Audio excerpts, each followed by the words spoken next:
பரவாயில்லைக்கா, வரவங்களுக்கு வந்து நீங்க ஒரு பாசிட்டிவா ஒரு விஷயத்த சொல்லி அனுப்பிச்சு விடுறீங்க. ஆமா. ஆனாலும் சில பேர் வந்துட்டு இல்ல எனக்கு அவங்க தான் வேணும்னு சொல்றவங்கன்னா என்ன பண்ணுவீங்க? அவங்க தான் வேணும் என்று சொல்றவர்களுக்கு 3 மாதம் கழித்து வர சொல்லுவேன். ஒரே ஒரு கனியை கொடுத்து 3 மாதம் கழித்து வர சொல்லுவேன். அம்மா நீங்க சொன்னதே கரெக்டாக இருக்குதும்மா. அவளால் இருக்கிற என்னுடைய பணம் நகை, என் பொண்டாட்டி இருக்கிற நகையெல்லாம் கொண்டு போய் வச்சுட்டேனம்மா. நிறைய ஏமாந்துருக்காங்க. நிறைய ஏமாந்துட்டேனம்மா. நிறையா ஏமாந்துட்டேம்மா. என் தாய் தகப்பனே ஒதுக்கி விட்டுட்டு நான் அவட்ட போனேனம்மா. இன்னைக்கு என்னையே ஒதுக்கி விட்டு இன்னொரு ஆள் கூட போயிட்டாம்மாம்பாங்க.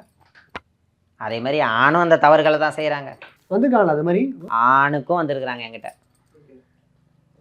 அனைத்துக்கும் தீர்வு இங்க இருக்கு. அனைத்துக்கும் தீர்வு உண்டு. கொஞ்சம் மந்திரம் சொன்னாலும் சரி, சில வேலைகள் செய்திருந்தாலும் கொஞ்ச நேரம் சொற்பொழிவுகள் காட்டுவேன். சிவபெருமானை பற்றி, இந்த சில பட்டினத்தாரை பற்றி. விருதுநகர் மாவட்டத்தில் ஒரு சித்தர் இருக்கிறாரு. நம்ம அந்த உலக்கூரில் ஒரு சித்தர் இருக்கிறாரு. சித்தர்கள்லாம் எப்படி வாழ்ந்துட்டு போனாங்க? தியானத்தில், தெய்வத்தோட அனுகிரகத்தில், சிவனே என்று 4 மக்களுக்கு நல்லது செஞ்சுட்டு அப்படி தான் போனாங்க. புரியுதா?